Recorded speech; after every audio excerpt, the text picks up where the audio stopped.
ছাত্ৰ-ছাত্ৰীসকলৰ বাবে পাঠভিত্তিক অনুষ্ঠান ৰেডিঅ' পঢ়াশালী।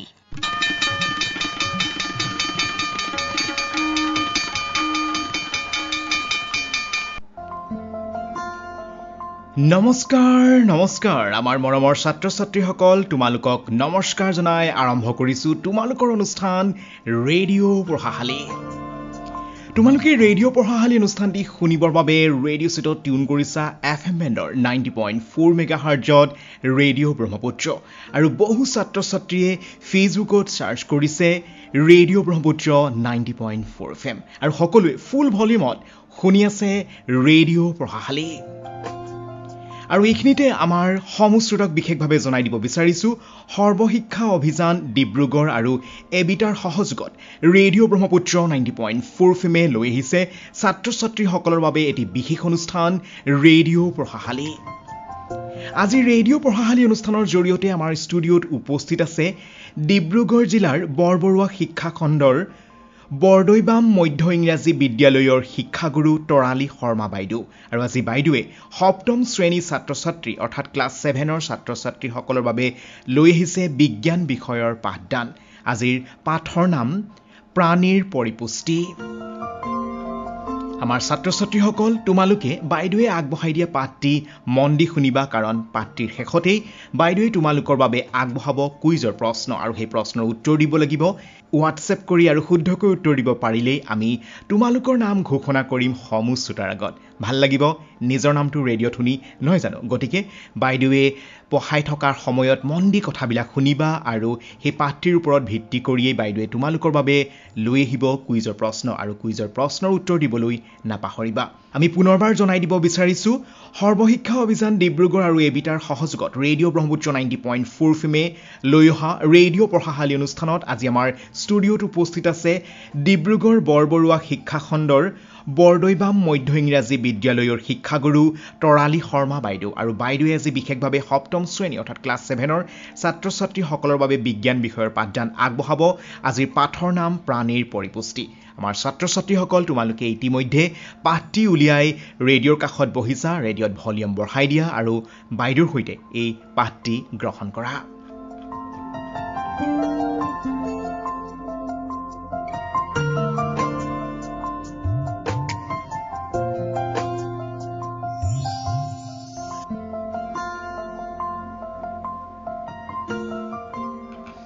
সুপ্ৰভাত মৰমৰ ছাত্ৰ-ছাত্ৰীসকল, আশা কৰোঁ সকলোৰে ভাল।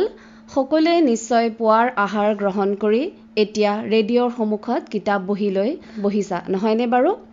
আৰু মই আশা কৰিছোঁ তোমালোকে সকলোৱে নিশ্চয় বিজ্ঞানৰ কিতাপখনৰ লগতেই বিজ্ঞানৰ বহী এখন আৰু কলমটো নিশ্চয় সাজু কৰি ৰাখিছা, নহয়নে বাৰু? বাৰু মৰমৰ ছাত্ৰ-ছাত্ৰীসকল, ইতিমধ্যে তোমালোকে গম পাইছা যে মই তোমালোকৰ সন্মুখলৈ আজি সপ্তম শ্ৰেণীৰ তোমালোকৰ বিজ্ঞানৰ কিতাপৰ 2 নম্বৰ পাঠ প্ৰাণীৰ পৰিপুষ্টি লৈ আহিছোঁ। ইতিমধ্যে তোমালোকে প্ৰথম পাঠটোত উদ্ভিদৰ পৰিপুষ্টিৰ বিষয়ে শিকি আহিছা, নহয়নে বাৰু? উদ্ভিদৰ পৰিপুষ্টি অৰ্থাৎ উদ্ভিদে কিদৰে খাদ্য গ্ৰহণ কৰে, আৰু এই পাঠটোত আমি পঢ়িম প্ৰাণীয়ে কিদৰে খাদ্য গ্ৰহণ কৰে, সেই খাদ্যসমূহ কেনেকৈ আমাৰ শৰীৰত সেই খাদ্যসমূহে শক্তি যোগায়, আৰু তাৰ পিছত সেই খাদ্যসমূহৰ কি হয়। বাৰু তোমালোকে কোৱাচোন, ইতিমধ্যে তোমালোকে জানি আহিছা যে উদ্ভিদে নিজৰ খাদ্য নিজে প্ৰস্তুত কৰিব পাৰে, নহয়নে বাৰু? আৰু এই প্ৰক্ৰিয়াটোৰ নাম হৈছে সালোকসংশ্লেষণ। কিন্তু এই নিজৰ খাদ্য নিজে যিটো প্ৰস্তুত কৰিব পৰা প্ৰক্ৰিয়া, সেই প্ৰক্ৰিয়াটো কিন্তু প্ৰাণীয়ে কৰিব নোৱাৰে। কিন্তু প্ৰাণীকো খাদ্যৰ অতিশয় প্ৰয়োজন, আৰু ইতিমধ্যে ষষ্ঠ শ্ৰেণীৰ পৰাই তোমালোকে প্ৰাণীৰ খাদ্যাভ্যাসৰ বিষয়ে পঢ়ি আহিছা যে প্ৰাণীৰ খাদ্যৰ প্ৰকাৰ অনুসৰি প্ৰাণীবিলাকক আমি তৃণভোজী, মাংসভোজী আৰু সৰ্বভোজী এই 3টা ভাগত ভাগ কৰিব পাৰোঁ, নহয়নে বাৰু? লগতে তোমালোকে ইতিমধ্যে এইটোও পঢ়িছা যে উদ্ভিদ হৈছে স্বপোষী জীৱ, অৰ্থাৎ সিহঁতে নিজৰ খাদ্য নিজে প্ৰস্তুত কৰিব পাৰে। কিন্তু প্ৰাণী হৈছে পৰপোষী জীৱ, অৰ্থাৎ প্ৰাণীয়ে যিকোনো খাদ্যৰ বাবে উদ্ভিদৰ ওপৰত প্ৰত্যক্ষভাৱে অথবা পৰোক্ষভাৱে নিৰ্ভৰশীল। এতিয়া আমি যে খাদ্য খাওঁ কিয় খাওঁ বাৰু? তোমালোকে নিশ্চয় জানা যে আমি যদি খাদ্য নাখাওঁ তেতিয়াহ'লে আমাৰ দৈনন্দিন কাম কাজৰ বাবে আমি শক্তিখিনি গোটাব নোৱাৰিম। আৰু অকল দৈনন্দিন কাম কাজেই নহয়, আমাৰ জীৱনৰ আমাৰ শৰীৰৰ বৃদ্ধি, আমাৰ শৰীৰৰ ভিতৰত হৈ থকা যিকোনো কাম কাজৰ বাবে, যিকোনো প্ৰক্ৰিয়াসমূহৰ বাবে খাদ্যৰ পুনৰ প্ৰয়োজন আছে। গতিকে আমি খাদ্য খোৱাটো অতিকে প্ৰয়োজন।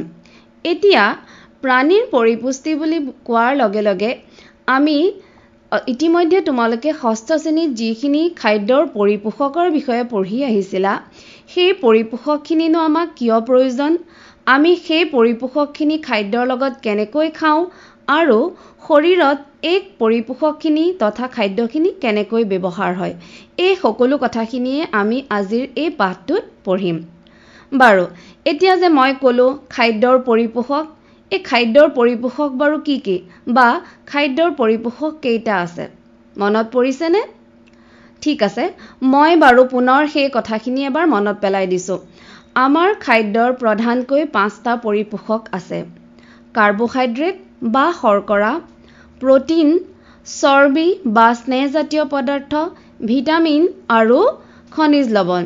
ইয়াৰ উপৰিও পানী আৰু আঁহজাতীয় পদাৰ্থ আমাক অতিশয় প্ৰয়োজন।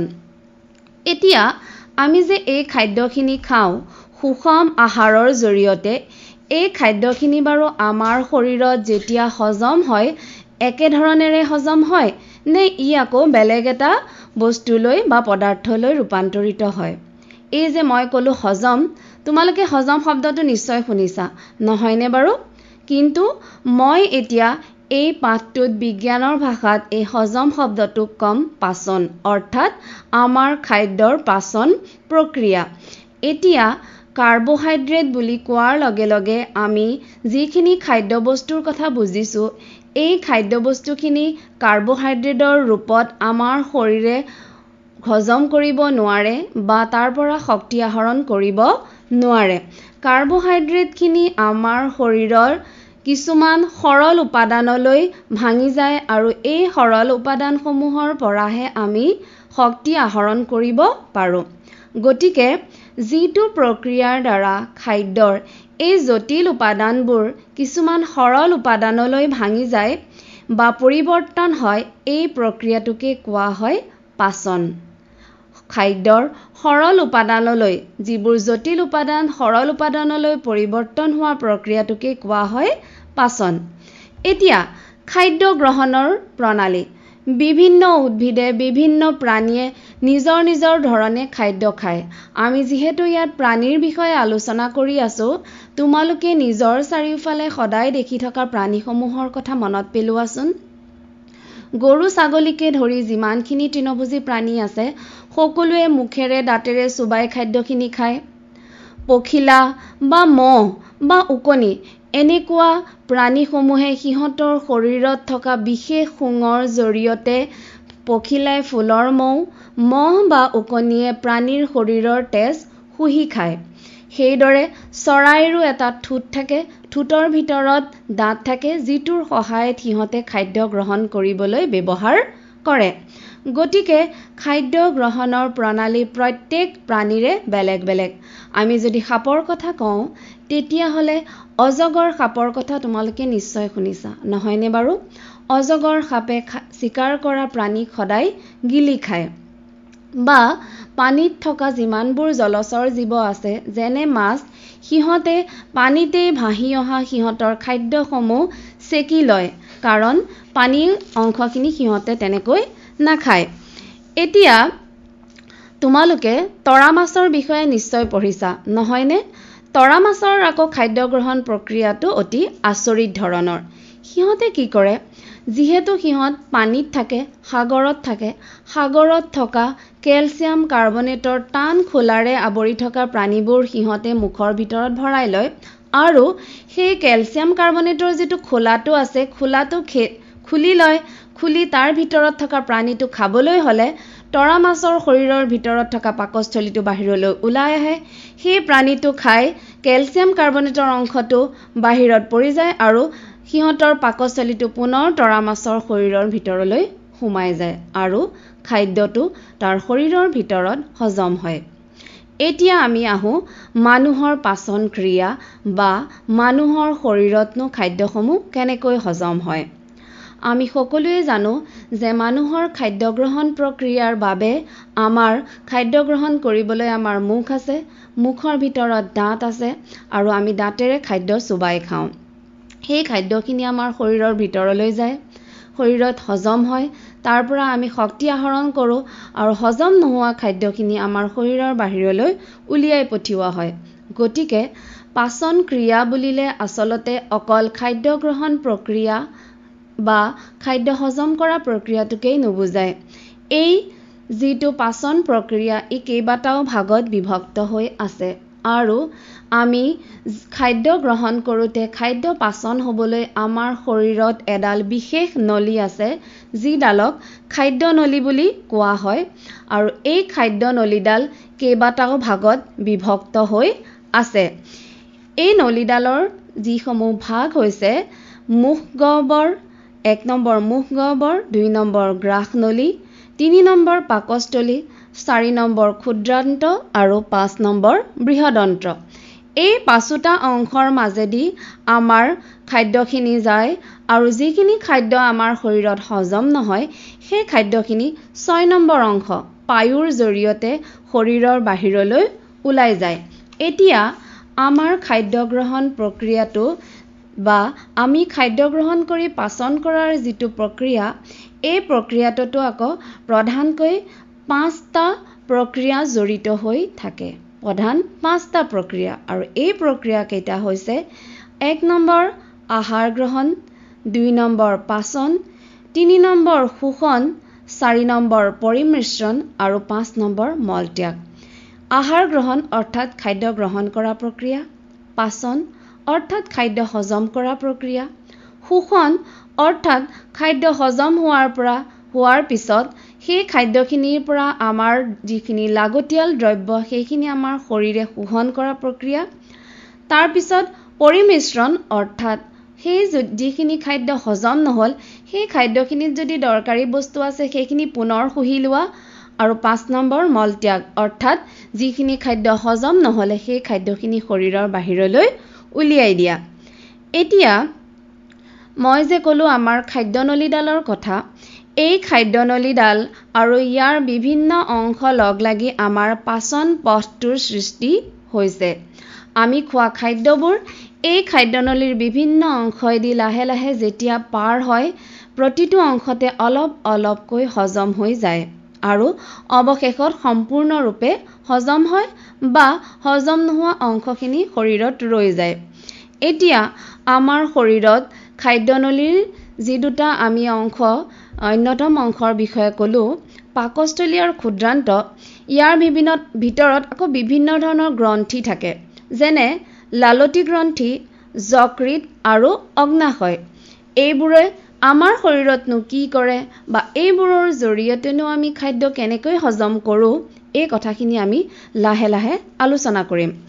এতিয়া আমাৰ শৰীৰত খাদ্য হজম হ'বলৈ খাদ্যনলী, ইয়াৰ বিভিন্ন অংশসমূহ আৰু মই কোৱা বিভিন্ন গ্ৰন্থিসমূহ লগ লাগি একেলগে আমাৰ পাচন তন্ত্ৰটো গঠিত হৈছে। এতিয়া পাচন তন্ত্ৰৰ যিটো প্ৰথম অংশ সেইটো হৈছে মুখ বা মুখগহ্বৰ। মুখৰ প্ৰধান কাম হৈছে খাদ্য গ্ৰহণ, এইটো আমি সকলোৱে জানো, নহয়নে বাৰু? এই যিটো খাদ্য গ্ৰহণ কৰা প্ৰক্ৰিয়া, এই প্ৰক্ৰিয়াটোক কোৱা হয় অন্তঃগ্ৰহণ। অন্তঃ মানে ভিতৰলৈ, গ্ৰহণ মানে লোৱা, ভিতৰলৈ লোৱা প্ৰক্ৰিয়াটো। মুখৰ ভিতৰত দাঁত আছে, নহয়নে বাৰু? আমি যেতিয়া খাদ্য খাওঁ আমি জানো খাদ্যবোৰ চিধাই গিলি দিওঁ? নিগিলো নহয়, নহয়নে বাৰু? আমি কি কৰোঁ, সেই খাদ্যসমূহ আমাৰ দাঁতৰ দ্বাৰা চোবাই সৰু সৰু টুকুৰা টুকুৰ কৰোঁ। আৰু কোৱাচোন বাৰু আমাৰ শৰীৰত বা আমাৰ মুখৰ ভিতৰত কিমানটা দাঁত থাকে জানানে? এজন প্ৰাপ্তবয়স্ক মানুহৰ মুখৰ ভিতৰত 32টা দাঁত থাকে আৰু এই দাঁতসমূহ প্ৰধানকৈ 4টা ভাগত বিভক্ত। প্ৰথম 4টা দাঁত আছে কৃন্তক, এই দাঁতসমূহ আমি যিকোনো ধৰণৰ খাদ্য কামুৰিবলৈ বা ছিঙিবলৈ ব্যৱহাৰ কৰোঁ। তাৰ পিছত আছে ছেদক। ছেদক আছে দুটা। এই ছেদককেইটা আমি খাদ্য ফালিবলৈ বা ফুটোৱাবলৈ ব্যৱহাৰ কৰোঁ। তাৰ পিছত আছে 4টা পুৰপেশক আৰু তাৰ পিছত আছে 4টা পেশক, অৰ্থাৎ পুৰপেশক আৰু পেশক মিলি আছে 8টা দাঁত। মই এপাৰি দাঁতৰ বিষয়ে কৈছোঁ দেই। এই পুৰপেশক আৰু পেশকৰ প্ৰধান কাম হ'ল আমি যিখিনি খাদ্য আমাৰ মুখৰ ভিতৰলৈ লৈ গৈছোঁ সেই খাদ্যখিনি চুবাই গুৰি কৰা। এতিয়া যেতিয়া এটা কেঁচুৱা জন্ম হয় তেতিয়া সেই কেঁচুৱাটোৰ মুখত দাঁত থাকে জানো? নাথাকে, নহয়নে? প্ৰথমতে সৰু সৰু দাঁত ওলায়, আকৌ কি হয় সেই দাঁতখিনি এটা নিৰ্দিষ্ট বয়সত, প্ৰধানকৈ 6 বছৰ বয়সৰ পৰা প্ৰথম উলিওৱা দাঁতসমূহ সৰিবলৈ আৰম্ভ কৰে আৰু তাৰ ঠাইত নতুন দাঁত গজে। গতিকে যিখিনি দাঁত প্ৰথম ওলাই এবাৰ সৰি গ'ল সেইখিনি গাখীৰ দাঁত বোলা হয়, আৰু যিখিনি পিছত ওলাল সেই দাঁতখিনি হ'ল স্থায়ী দাঁত, অৰ্থাৎ সেই দাঁতখিনি গোটেই জীৱনলৈ থাকে বা কেতিয়াবা বুঢ়া বয়সত সৰি যায়, অথবা যদি দাঁতৰ অসুখ হয় তেতিয়াহ'লেও এই দাঁতবোৰ সৰি যায়। কিন্তু এবাৰ যদি এই দাঁতবোৰ সৰি যায় তেতিয়া কিন্তু এই দাঁতবোৰ আকৌ পুনৰাই গজি নাহে। গতিকে তোমালোকে এই দাঁতৰ যতন লোৱাটো অতিকৈ প্ৰয়োজন। ৰাতিপুৱা শুই উঠি আৰু ৰাতি শোৱাৰ সময়তো দুবাৰকৈ আমি দাঁত ব্ৰাছ কৰিব লাগে। ঠিক আছে, এতিয়া আমি যিখিনি খাদ্য খালোঁ সেই খাদ্যখিনি আমাৰ মুখৰ ভিতৰলৈ গ'ল, মুখত দাঁতে সেইখিনি চুবাই গুৰি কৰিলে, তেতিয়াহ'লে জিভাৰ কাম কি? তোমালোকে নিশ্চয় জানা আমাৰ মুখৰ ভিতৰত লালতি আছে, হয়নে?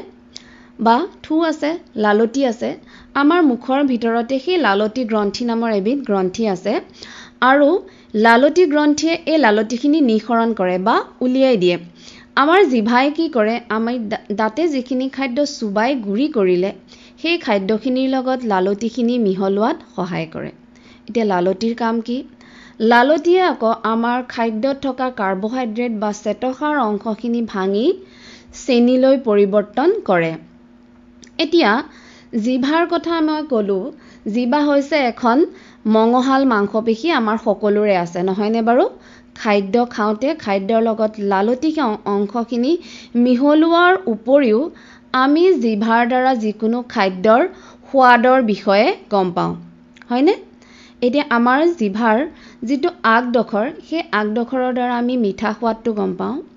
মিঠা সোৱাদৰ কাষতে আছে নিমখীয়া সোৱাদ ল'বলৈ অংশ, তাৰ পিছত আছে টেঙা সোৱাদৰ বাবে অংশ, আৰু জিভাৰ গুৰি অংশখিনিৰ দ্বাৰা আমি যিকোনো খাদ্যৰ তিতা সোৱাদৰ বিষয়ে গম পাওঁ। এই যে মিঠা, নিমখীয়া, টেঙা বা তিতা, এই অংশবিলাকক কোৱা হয় স্বাদ মুকুল। আমাৰ জিভাত থকা স্বাদ মুকুলৰ দ্বাৰা আমি এই সোৱাদসমূহৰ বিষয়ে গম পাওঁ।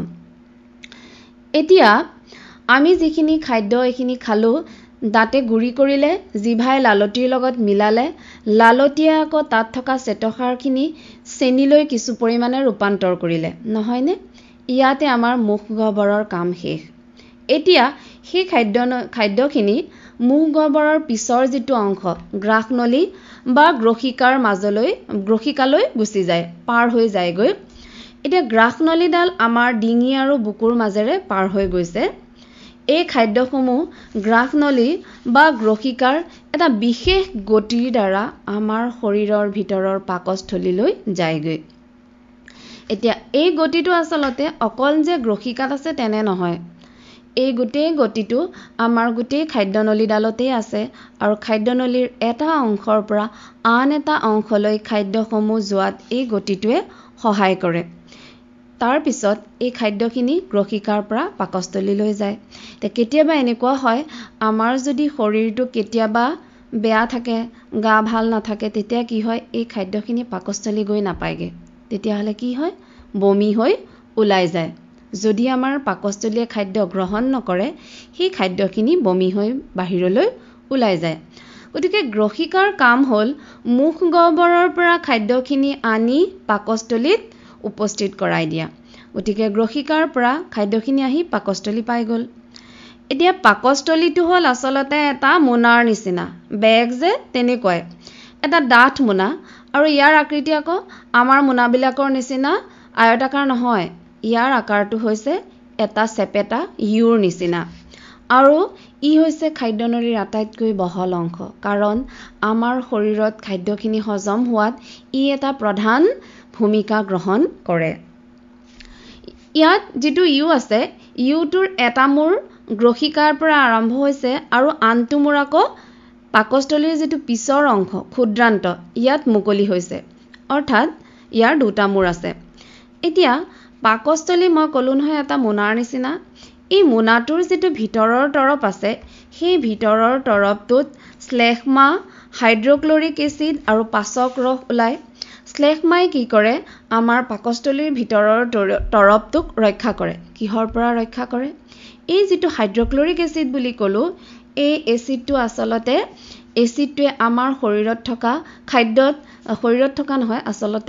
আমাৰ খাদ্যৰ লগত যদি কেতিয়াবা বেক্টেৰিয়া বা বীজাণু গৈছে, এই বীজাণুখিনি হজম কৰাত বা এই বীজাণুখিনি ধ্বংস কৰাত সহায় কৰে। তাৰ উপৰিও আমাৰ পাকস্থলীৰ যিটো মাধ্যম আছে সেইটো আম্লিক কৰি তোলে, যাতে পাকস্থলীৰ পৰা নিঃসৰণ হোৱা পাচক ৰসে আমাৰ খাদ্যখিনি হজম কৰিব পাৰে। এতিয়া এই এচিডে যিহেতু বেক্টেৰিয়া ধ্বংস কৰিব পাৰিছে, ই কম বেছি পৰিমাণে আমাৰ পাকস্থলীৰ ভিতৰৰ বেৰবিলাকতো ক্ষতি কৰিব পাৰে। সেইবাবে এই এচিডৰ পৰা, হাইড্ৰক্লৰিক এচিডৰ পৰা আমাৰ পেটৰ ভিতৰৰ অংশটোক ৰক্ষা কৰিবলৈ শ্লেষ্মা নামৰ পদাৰ্থবিধ আছে। তাৰপিছত এই যে পাকস্থলীত পাচক ৰস আছে, পাচক ৰসে আমাৰ খাদ্যত থকা প্ৰটিন অংশখিনিক প্ৰটিনৰ সৰল উপাদানলৈ ভাঙি যোৱাত সহায় কৰে। গতিকে পাকস্থলীত এই প্ৰটিন ভাগটো পাচন হয় বা সৰল উপাদানলৈ ভাঙি যায়। এতিয়া পাকস্থলীৰ পৰা আমাৰ খাদ্যখিনি ইয়াৰ পিছৰ বা পৰৱৰ্তী অংশ ক্ষুদ্ৰান্তলৈ স্থানান্তৰিত হয় বা ক্ষুদ্ৰান্তলৈ গতি কৰে। এতিয়া ক্ষুদ্ৰান্তডাল হ'ল আকৌ এডাল অতিকে পাক খোৱা নলী, এডাল বহুত দীঘল নলী। নলীডালৰ আকৌ দৈৰ্ঘ্য কিমান জানা? 7.5 মিটাৰ, অৰ্থাৎ ক্ষুদ্ৰান্তৰ দৈৰ্ঘ্য হ'ল 7.5 মিটাৰ। ইমান দীঘল নলী এডাল আমাৰ পেটৰ ভিতৰত থাকে, ভাবাচোন কেনেকৈ থাকে। মই ক'লো নহয় এডাল অতি পাক খোৱা নলী, ই পাক খাই আমাৰ শৰীৰত সৰু হৈ থাকে। ইয়াৰ আশে পাশে যকৃত গ্ৰন্থি আৰু অগ্ন্যাশয় গ্ৰন্থি থাকে। যকৃত গ্ৰন্থিয়ে আৰু অগ্ন্যাশয় গ্ৰন্থিয়ে যিবোৰ ৰস নিঃসৰণ কৰে, এইবোৰে খাদ্য হজম হোৱাত সহায় কৰে। তাৰ উপৰিও ক্ষুদ্ৰান্তৰ বেৰবোৰেও পাচক ৰস নিঃসৰণ কৰে, এইবোৰেও খাদ্য হজম কৰিবলৈ সহায় কৰে। যকৃত বা আমি যদি সাধাৰণ ভাষাত কওঁ লিভাৰ বুলিলে নিশ্চয় বুজি পোৱা। তোমালোকে যদি মাংস খোৱা, মাংসৰো লিভাৰ অংশটো দেখিছা, নহয়নে বাৰু? বহুতৰে প্ৰিয়। সেই মাংসত বা যিকোনো প্ৰাণীত থকা লিভাৰৰ নিচিনা আমাৰ শৰীৰতো লিভাৰ আছে বা যকৃত। এতিয়া এই যকৃতৰ ৰংটো হ'ল ৰঙচুৱা মটীয়া ৰঙৰ আৰু ই আমাৰ দেহৰ আটাইতকৈ ডাঙৰ গ্ৰন্থি। আমাৰ দেহৰ আটাইতকৈ ডাঙৰ গ্ৰন্থিটো কি বুলি ক'লে উত্তৰ হ'ব যকৃত। যকৃতে যিটো ৰস নিঃসৰণ কৰে, সেই ৰসটোৰ নাম হৈছে পিত্তৰস আৰু এই পিত্তৰসখিনি এখন মোনাত জমা হৈ থাকে। মোনাখনৰ নাম হৈছে পিত্তাশয়। যকৃতে নিঃসৰণ কৰা পিত্তৰস পিত্তাশয় নামৰ মোনা এখনত জমা হৈ থাকে। এতিয়া পিত্তৰসে বাৰু কি হজম কৰে?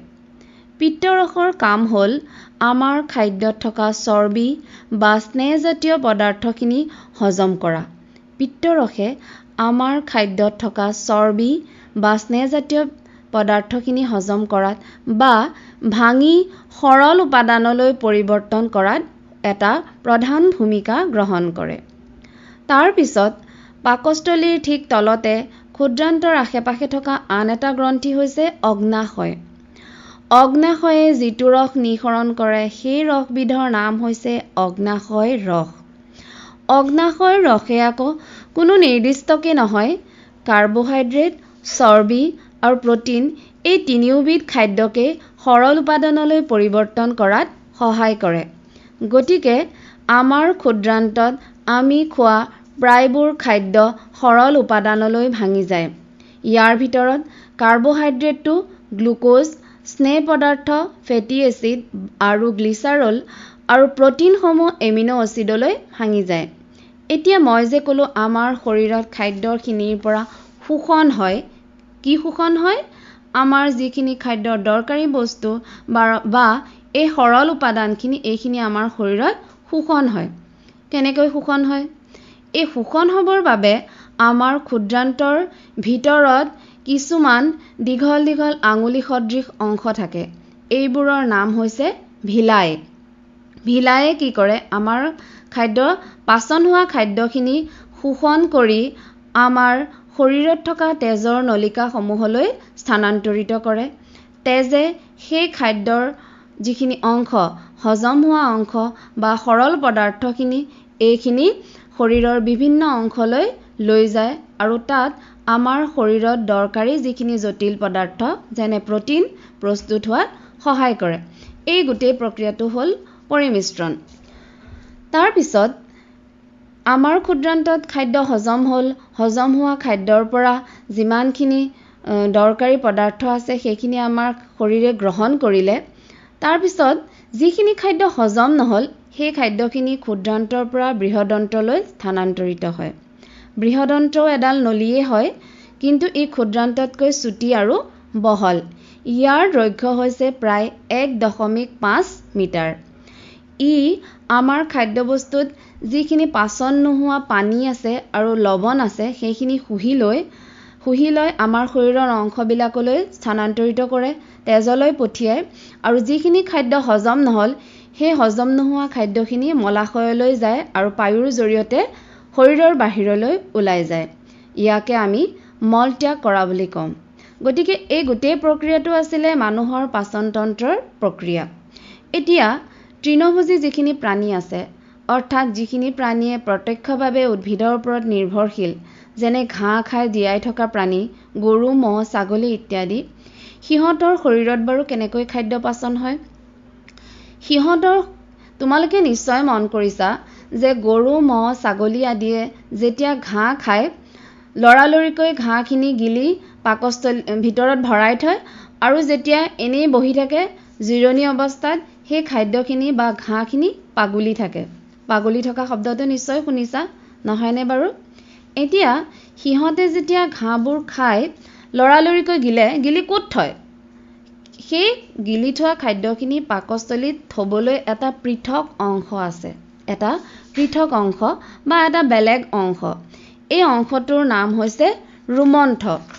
ৰুমন্থত লৰালৰিকৈ গিলি থোৱা খাদ্যখিনি জমা হৈ থাকে আৰু আংশিক ৰূপে হজম হয়। তাৰপিছত যেতিয়া প্ৰাণীটো এনেই থাকে তেতিয়া সৰু সৰু বলৰ আকাৰত এই খাদ্যখিনি মুখৰ ভিতৰলৈ আহে। প্ৰাণীটোৱে তাক সম্পূৰ্ণৰূপে চুবাই গুৰি কৰে, আকৌ পাকস্থলীলৈ পঠিয়াই দিয়ে। এইখিনিক পাগুলা খাদ্য বুলি কয় আৰু প্ৰক্ৰিয়াটো হৈছে খাদ্য পাগুলা। আৰু এনেকৈ যিবোৰ প্ৰাণীয়ে খাদ্য পাগুলি খায় সেইবিলাকক কয় ৰুমন্থক প্ৰাণী। এতিয়া আমি যিহেতু সৰ্বভোজী প্ৰাণী, আমিও প্ৰত্যক্ষভাৱে উদ্ভিদো খাওঁ, যেনে শাক বা পাচলি। কিন্তু আমি কেতিয়াবা ঘাঁহ খাওঁ জানো? নাখাওঁ, নহয়নে? আমি যদি ঘাঁহ খাওঁ, আমি কিন্তু ঘাঁহ হজম কৰিব নোৱাৰোঁ। কাৰণ ঘাঁহত থকা যিটো কাৰ্বহাইড্ৰেট, সেই কাৰ্বহাইড্ৰেটটোৰ নাম হৈছে চেলুলোজ আৰু এই চেলুলোজ আমি হজম কৰিব নোৱাৰোঁ। চেলুলোজ হজম কৰিবলৈ কেৱল এই ৰুমন্থক প্ৰাণীসমূহেহে পাৰে।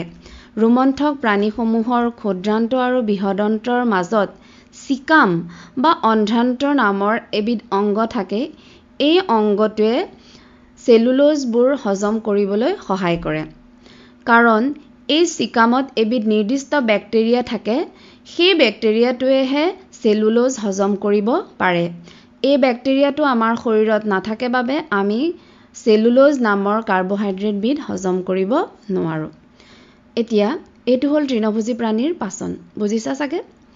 এতিয়া এককোষী প্ৰাণী যেনে এমিবা, যিটো পুখুৰীত পোৱা যায়, এমিবাৰ আকৌ খোৱাৰ ধৰণ আৰু পাচন অলপমান বেলেগ। কাৰণ ইহঁতৰ বেলেগ বেলেগ অংগ নাথাকে, কেৱল শৰীৰ বুলিবলৈ এটাই কোষ আৰু এই কোষটোতেই বিভিন্ন ধৰণৰ অংগসমূহ বা কোষাংগবোৰ থাকে। ইহঁতৰ এটা ডাঠ কোষ কেন্দ্ৰ থাকে আৰু সৰু সৰু বুৰবুৰণি বা খালী ঠাইৰ নিচিনা কিছুমান অংশ থাকে। এইবিলাকক কোৱা হয় খাদ্য ৰিক্তিকা। এতিয়া এমিবাৰ যিহেতু এটাই কোষ, ইয়াৰ কোনো নিৰ্দিষ্ট আকাৰ নাথাকে। এমিবাই এঠাইৰ পৰা আন ঠাইলৈ পানীত চলাচল কৰিবলৈ হ'লে ইহঁতৰ শৰীৰৰ আকাৰটো সলনি কৰি দুটা অংশ আঙুলিৰ নিচিনাকৈ বাহিৰলৈ উলিয়াই দিয়ে, দুটা বা ততোধিক। এইবিলাকক কোৱা হয় কুটপদ বা অস্থায়ী চলনাংগ। এই কুটপদৰ দ্বাৰাই আকৌ ইহঁতে যেতিয়া খাদ্যৰ স্পৰ্শ অনুভৱ কৰে, সেই খাদ্যসমূহ কুটপদৰ দ্বাৰা আগুৰি ধৰে আৰু শৰীৰৰ ভিতৰলৈ টানি নিয়ে। শৰীৰৰ ভিতৰত থকা খাদ্য ৰিক্তিকা নামৰ অংগটোত এই খাদ্যখিনি সোমাই পৰে আৰু তাত হজম হয়। খাদ্য ৰিক্তিকাই পাচক ৰস নিঃসৰণ কৰে আৰু সি খাদ্যখিনি হজম কৰে। গতিকে আমি দেখিলোঁ যে যিকোনো প্ৰাণীয়ে হওক খাদ্য গ্ৰহণৰ প্ৰক্ৰিয়া বেলেগ হ'ব পাৰে, পাচনৰ প্ৰক্ৰিয়া বেলেগ হ'ব পাৰে, কিন্তু সিহঁতৰ খাদ্য গ্ৰহণ আৰু পাচনৰ উদ্দেশ্য এটাই যে খাদ্যসমূহ সৰল উপাদানলৈ পৰিৱৰ্তন কৰি তাৰ পৰা আমাৰ শৰীৰৰ দৰকাৰী অংশসমূহ শোষণ কৰি লোৱা। এইটোৱে আছিলে আজিৰ তোমালোকৰ পাঠ প্ৰাণীৰ পৰিপুষ্টি। নিশ্চয় তোমালোকে বুজি পাইছা আৰু মই আশা কৰিছোঁ এই ক্লাছটো শেষ হোৱাৰ পিছত তোমালোকে পুনৰ এবাৰ পাঠটো পঢ়িবা আৰু মোৰ কথাখিনি পুনৰ মনত পেলাই যদি পাঠটোত কিবা নুবুজা অংশ আছে সেইখিনিও ভালকৈ নিজে বুজিবলৈ যত্ন কৰিবা। এতিয়া এই যিটো পাঠ আছে, পাঠটোৰ ওপৰত ভিত্তি কৰি মই গৃহকৰ্ম দুটা প্ৰস্তুত কৰিছোঁ। তোমালোকৰ ওচৰতে বহী কলম আছে নহয়নে? এই গৃহকৰ্ম দুটা তোমালোকে লিখি লোৱা। প্ৰথম গৃহকৰ্মটো হৈছে মানুহৰ পাচন তন্ত্ৰৰ চিত্ৰ এখন অংকন কৰি অংশসমূহ চিহ্নিত কৰা। মই পুনৰ কৈ দিছোঁ, মানুহৰ পাচন তন্ত্ৰৰ চিত্ৰ এখন অংকন কৰি অংশসমূহ চিহ্নিত কৰা। 2 নম্বৰ প্ৰশ্নটো হৈছে এমিবাৰ খাদ্য ক'ত হজম হয়? এমিবাৰ খাদ্য ক'ত হজম হয়? হ'লনে লিখি? ঠিক আছে। এতিয়া এই পাঠটোৰ ওপৰতে মই আকৌ 3টা কুইজৰ প্ৰশ্নও প্ৰস্তুত কৰিছোঁ। প্ৰশ্নকেইটা মন দি শুনা আৰু প্ৰশ্নকেইটাৰ শুদ্ধ উত্তৰ তোমালোকে ৰেডিঅ' ব্ৰহ্মপুত্ৰলৈ হোৱাটছএপৰ জৰিয়তে পঠিয়াই দিবা। কুইজৰ প্ৰথম প্ৰশ্নটো হৈছে আমাৰ দেহৰ আটাইতকৈ ডাঙৰ গ্ৰন্থিটো কি? আমাৰ দেহৰ আটাইতকৈ ডাঙৰ গ্ৰন্থিটো কি? ক. যকৃত, খ. অগ্নাশয়, গ. লালতী গ্ৰন্থি আৰু ঘ. ঘৰ্ম গ্ৰন্থি। মই পুনৰ কৈ দিছোঁ, ক. যকৃত, খ. অগ্নাশয়, গ. লালতী আৰু ঘ. ঘৰ্ম গ্ৰন্থি। 2 নম্বৰ প্ৰশ্নটো হৈছে ক্ষুদ্ৰান্তৰ দৈৰ্ঘ্য কিমান? ক্ষুদ্ৰান্তৰ দৈৰ্ঘ্য কিমান? ক. 1.5 মিটাৰ, খ. 7.5 মিটাৰ, গ. 10 মিটাৰ, ঘ. 33 মিটাৰ। পুনৰ কৈছোঁ, ক.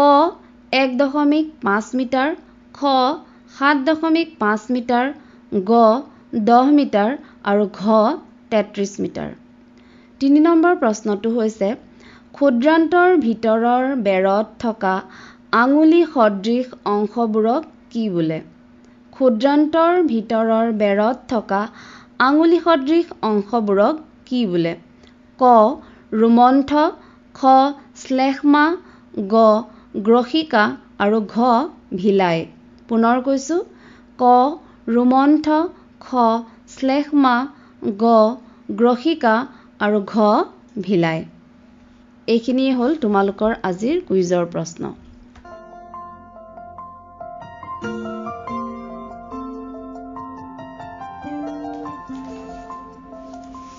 আমাৰ ছাত্ৰ ছাত্ৰীসকল, বাইদেৱে তোমালোকৰ বাবে কুইজৰ প্ৰশ্নও আগবঢ়াই দিলে আৰু প্ৰশ্নৰ উত্তৰ কেনেকৈ দিবা তোমালোকক এবাৰ কৈ দিওঁ।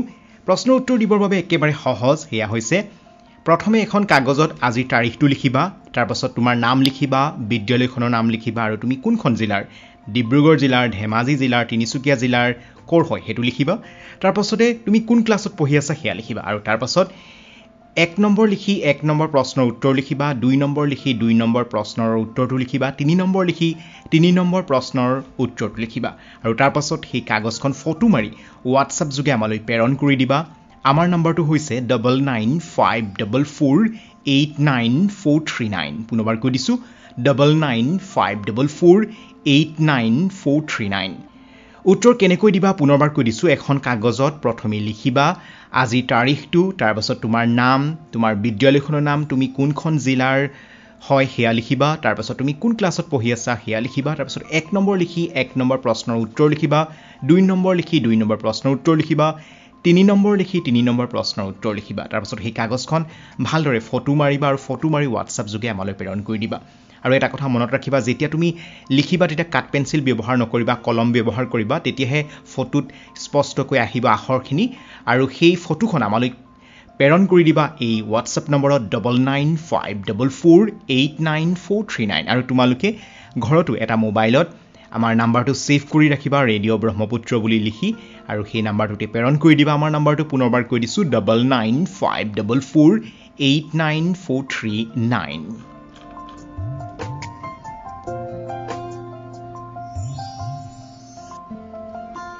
এইখিনিতে সমূহ শ্ৰোতাক বিশেষভাৱে জনাই দিব বিচাৰিছোঁ, সৰ্বশিক্ষা অভিযান ডিব্ৰুগড় আৰু এবিটাৰ সহযোগত ৰেডিঅ' ব্ৰহ্মপুত্ৰ 90.4 FM লৈ আহিছে ছাত্ৰ ছাত্ৰীসকলৰ বাবে বিশেষ অনুষ্ঠান ৰেডিঅ' পঢ়াশালী।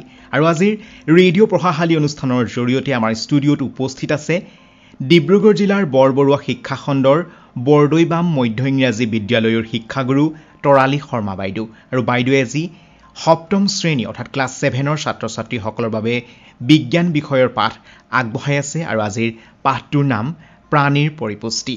আমি পুনৰ এতিয়া বাইদেউলৈ মাইক্ৰফোন আগবঢ়াই দিছোঁ।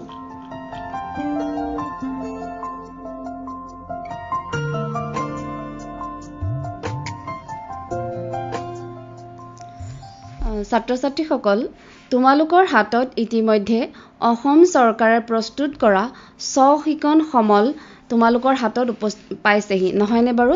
তোমালোকে বিদ্যালয়ৰ যোগেদি এই স্ব-শিকন সমলসমূহ পাইছা।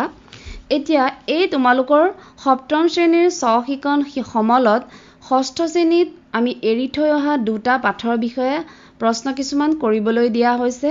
সেই পাঠখিনি পুনৰ আলোচনা কৰা হৈছে। এতিয়া এই পাঠখিনিৰ প্ৰথম পাঠটো হৈছে আমাৰ চৌপাশৰ পৰিৱৰ্তন, অৰ্থাৎ আমাৰনো চৌপাশে কেনেকুৱা ধৰণৰ পৰিৱৰ্তন হয়, সেই পৰিৱৰ্তনসমূহ আমি পুনৰ ঘূৰাই পাব পাৰোঁ নে নোৱাৰোঁ, এইবোৰ কিছুমান ক্ৰিয়াকলাপৰ দ্বাৰা তোমালোকক কৰিবলৈ কৈছে। যেনে এখন কাগজ যদি আমি ভাঁজ কৰি ধৰা এখন নাও বনালোঁ, এই নাওখনৰ ভাঁজবোৰ খুলি আমি পুনৰ কাগজখন আগৰ অৱস্থালৈ আনিব পাৰোঁ, নহয়নে? কিন্তু যদি কাগজখন জ্বলাই দিওঁ তেতিয়া পাৰিম জানো? কাগজখন জ্বলাই দিলে তাৰ পৰা আমি কি পাওঁ? এই গোটেই কথাখিনি তোমালোকে ক্ৰিয়াকলাপৰ দ্বাৰা কৰিবা, কৰি উত্তৰ লিখিবা। তাৰপিছত শুকান বুটমাহ কেইটামান বা মগুমাহ কেইটামান লৈ এৰাতি তিয়াই ৰাখি 2 দিনৰ মূৰে মূৰে তাক লক্ষ্য কৰি কেনেকুৱা ধৰণৰ পৰিৱৰ্তন হৈছে এই পৰিৱৰ্তনখিনি লিপিবদ্ধ কৰিব লাগিব, লিখিব লাগিব। তাৰপিছত আমি যে শুকান বুটমাহখিনি তিয়াই যিটো অৱস্থা পালোঁ, সেই অৱস্থাটোৰ পৰা পুনৰ বুটখিনি পাব পাৰিম জানো? এই কথাখিনি পৰ্যবেক্ষণ কৰি তোমালোকে লিখিব লাগিব। তাৰপিছত তোমালোকক কিছুমান পৰিৱৰ্তনৰ বিষয়ে কোৱা হৈছে। সেই পৰিৱৰ্তনসমূহ যদি আমি পুনৰ আগৰ অৱস্থালৈ ঘূৰাই আনিব পাৰোঁ তাক কোৱা হয় বিপৰীতমুখী পৰিৱৰ্তন। আৰু যদি পুনৰ আগৰ অৱস্থালৈ ঘূৰাই আনিব নোৱাৰোঁ তেনে পৰিৱৰ্তনক কোৱা হয় যে এই পৰিৱৰ্তনবোৰ বিপৰীতমুখী নহয়। গতিকে তোমালোকৰ ইয়াত 8টা অৱস্থা বা 8টা পৰিৱৰ্তনৰ বিষয়ে দিয়া হৈছে। যদি এই পৰিৱৰ্তনসমূহ বিপৰীতমুখী হয় বুলি লিখিবা, যদি নহয় বুলি লিখিবা। মই 2টা উদাহৰণ দি দিছোঁ বাৰু। প্ৰথমটো হৈছে কেঁচা কল এটা পকি যোৱা। কেঁচা কল এটা যেতিয়া পকি যায়, সেই পকা কলটোৰ পৰা আমি পুনৰ কেঁচা কলটো পাব পাৰিম জানো? নোৱাৰোঁ, নহয়নে? গতিকে এইটো বিপৰীতমুখী পৰিৱৰ্তন নহয়। 2 নম্বৰ, মাটিৰে ৰঙালাও, কল, আপেল, মাটিৰে যে বস্তু তৈয়াৰ কৰে তৈয়াৰ কৰিলোঁ কৰি পুনৰ আমি আকৌ মাটিখিনি পাব পাৰিমনে যদি আমি ৰঙালাও কল আপেল যিয়ে বনাইছোঁ আমি যদি ভাঙি দিয়াৰ লগে লগে গুৰি কৰি আমি পুনৰ মাটিখিনি পাব পাৰিম নহয়নে গতিকে এইটো বিপৰীতমুখী পৰিৱৰ্তন তোমালোকে তেনেকৈ বাকি প্ৰশ্নসমূহো কৰিবা ইয়াৰ পিছত তোমালোকৰ ষষ্ঠ শ্ৰেণীত থাকি অহা পানী পাঠটোৰ বিষয়ে দুটা দফা দিয়া আছে সেই দফাসমূহ পঢ়ি তাৰ ইয়াৰ পিছৰ পৃষ্ঠাত কিছুমান প্ৰশ্ন দিয়া আছে সেই প্ৰশ্নৰ উত্তৰসমূহ কৰিবলৈ যত্ন কৰিবা কাৰণ এই দফাটোত যিখিনি কথা আছে সেই কথাখিনিতে তোমালোকৰ প্ৰশ্নৰ উত্তৰ আছে লগতে এটা ক্ৰিয়াকলাপ দিয়া আছে সেই ক্ৰিয়াকলাপটো তোমালোকে নিজৰ পৰিয়ালৰ সদস্যসকলে কিমানখিনি পানী এদিনত ব্যৱহাৰ কৰে কি কামত ব্যৱহাৰ কৰে এই গোটেই কথাখিনি পৰ্যবেক্ষণ কৰি লিখিবা আশা কৰোঁ তোমালোকে পাঠ দুটাত কৰিবলগীয়া কামখিনি বুজি পালা আৰু সুন্দৰভাৱে ইয়াক কৰি তোমালোকৰ বিদ্যালয়ৰ ছাৰ বাইদেউ দেখুৱাবা ধন্যবাদ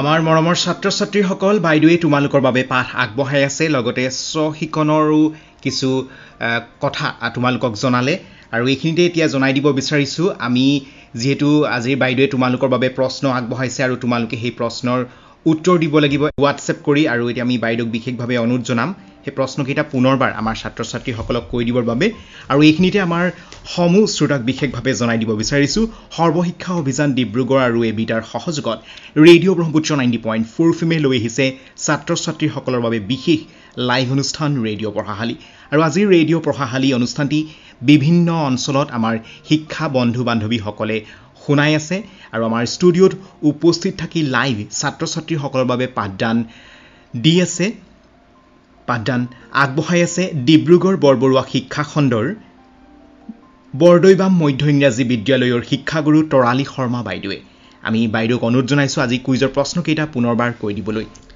ছাত্ৰ ছাত্ৰীসকল আজি আমি যিটো পাঠ পঢ়িলোঁ প্ৰাণীৰ পৰিপুষ্টি সেই প্ৰাণীৰ পৰিপুষ্টিৰ ওপৰত প্ৰস্তুত কৰা আজিৰ কুইজ কেইটা হৈছে 1 নম্বৰ প্ৰশ্ন আমাৰ দেহৰ আটাইতকৈ ডাঙৰ গ্ৰন্থিটো কি আমাৰ দেহৰ আটাইতকৈ ডাঙৰ গ্ৰন্থিটো কি ক যকৃত খ অগ্ন্যাশয় গ লালতী গ্ৰন্থি ঘ ঘৰ্মগ্ৰন্থি পুনৰ কৈছোঁ ক যকৃত খ অগ্ন্যাশয় গ লালতী গ্ৰন্থি আৰু ঘ ঘৰ্মগ্ৰন্থি 2 নম্বৰ প্ৰশ্নটো হৈছে ক্ষুদ্ৰান্তৰ দৈৰ্ঘ্য কিমান ক্ষুদ্ৰান্তৰ দৈৰ্ঘ্য কিমান ক 1.5 মিটাৰ খ 7.5 মিটাৰ গ 10 মিটাৰ ঘ 33 মিটাৰ 3 নম্বৰ প্ৰশ্নটো হৈছে ক্ষুদ্ৰান্তৰ ভিতৰৰ বেৰত থকা আঙুলি সদৃশ অংশবোৰক কি বোলে ক্ষুদ্ৰান্তৰ ভিতৰৰ বেৰত থকা আঙুলি সদৃশ অংশবোৰক কি বোলে ক ৰুমন্থ খ শ্লেষ্মা গ গ্ৰহিকা ঘ ভিলাই ধন্যবাদ ছাত্ৰ ছাত্ৰীসকল এই কেইটা প্ৰশ্নৰ উত্তৰ কিদৰে দিবা পুনৰবাৰ কৈ দিছোঁ এখন কাগজত প্ৰথমে লিখিবা আজিৰ তাৰিখটো তাৰপাছত তোমাৰ নামটো বিদ্যালয়খনৰ নাম তাৰপাছত তুমি কোনখন জিলাৰ সেয়া লিখিবা আৰু কোন ক্লাছত পঢ়ি আছা সেয়া লিখিবা তাৰপাছত 1 নম্বৰ লিখি 1 নম্বৰ প্ৰশ্নৰ উত্তৰ 2 নম্বৰ লিখি 2 নম্বৰ প্ৰশ্নৰ উত্তৰ 3 নম্বৰ লিখি 3 নম্বৰ প্ৰশ্নৰ উত্তৰ লিখিবা আৰু সেই কাগজখন ধুনীয়াকৈ ফটো মাৰিবা ফটো মাৰি হোৱাটছআপ যোগে আমালৈ প্ৰেৰণ কৰি দিবা আমাৰ নম্বৰ হৈছে 9954489439 পুনৰবাৰ কৈ দিছোঁ 9954489439 আৰু আমি সমূহ শ্ৰোতাকে বিশেষভাৱে জনাই দিব বিচাৰিছোঁ এয়া শুনি আছে ৰেডিঅ' ব্ৰহ্মপুত্ৰ 90.4 FM বিশেষ অনুষ্ঠান ৰেডিঅ' পঢ়াশালী শেষত বহুদিনৰ মূৰত ষ্টুডিঅ'লৈ আহিলে আৰু এইবাৰ তাতে অসমৰ বিভিন্ন প্ৰান্তত আপোনাৰ পাঠ গ্ৰহণ কৰিলে ছাত্ৰ ছাত্ৰীসকলে আপোনাৰ অনুভৱ জনাওক তাৰপাছত আমি বিদায় মাগিম আচলতে অনুভৱ প্ৰথম আপোনালোকক অশেষ ধন্যবাদ আৰু সৰ্বশিক্ষা ডিব্ৰুগড়কো অশেষ ধন্যবাদ এইখিনি সুবিধা দিয়াৰ বাবে কাৰণ কোভিডৰ কাৰণে যে ছাত্ৰ ছাত্ৰীৰ আচলতে এটা বৃহৎ অপূৰণীয় ক্ষতি হৈ আছে সেই ক্ষতিটো আমি আমি পূৰাব হয়তো নোৱাৰিম 100%, কিন্তু এই যে আপোনালোকে যেটো অনুষ্ঠান লৈছে গ্ৰহণ কৰিছে পদক্ষেপ এটা, এই পদক্ষেপটোৰ জৰিয়তে আমি যিমানখিনি পাৰো ছাত্ৰ ছাত্ৰীৰ মাজলৈ যাবলৈ পাৰিছো, ছাত্ৰ ছাত্ৰীক আমাৰ জ্ঞান আহৰণৰ সুবিধা দিবলৈ পাৰিছো, আমি জ্ঞান বিলাব পাৰিছো, তাৰ বাবে আচলতে খুবেই ভাল লাগিছে।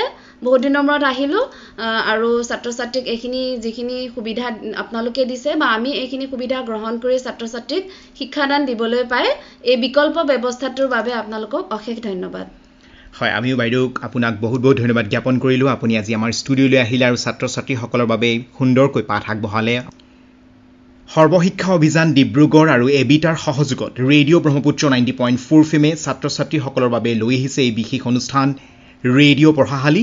আৰু আজি ৰেডিঅ' পঢ়াশালী অনুষ্ঠানৰ জৰিয়তে আমাৰ অসমৰ বিভিন্ন ঠাইত আমাৰ শিক্ষা বন্ধু বান্ধৱীসকলে ছাত্ৰ ছাত্ৰীসকলক একগোট কৰি আজিৰ অনুষ্ঠান শুনালে। আজিৰ অনুষ্ঠানত অংশগ্ৰহণ কৰিলে, আজিৰ অনুষ্ঠানত বিশেষভাৱে উপস্থিত থাকিল ডিব্ৰুগড় বৰবৰুৱা শিক্ষাখণ্ডৰ বৰদৈবাম মধ্য ইংৰাজী বিদ্যালয়ৰ শিক্ষাগুৰু তৰালী শৰ্মা বাইদেউ। আৰু আজি বাইদেৱে 7ম শ্ৰেণীৰ ছাত্ৰ ছাত্ৰীসকলৰ বাবে বিজ্ঞান বিষয়ৰ পাঠদান লৈ আহিলে আৰু আজিৰ পাঠৰ নাম আছিল প্ৰাণীৰ পৰিপুষ্টি।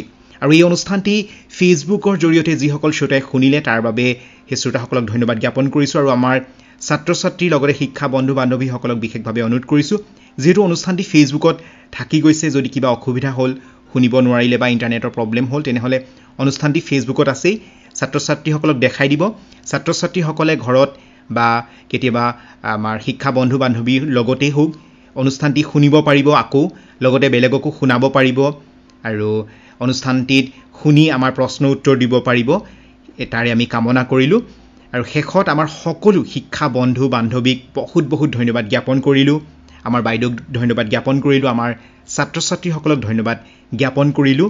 আৰু এতিয়া সামৰিছোঁ অনুষ্ঠান ৰেডিঅ' পঢ়াশালী। শুনি থাকিব ৰেডিঅ' ব্ৰহ্মপুত্ৰ 90.4 FM। নমস্কাৰ।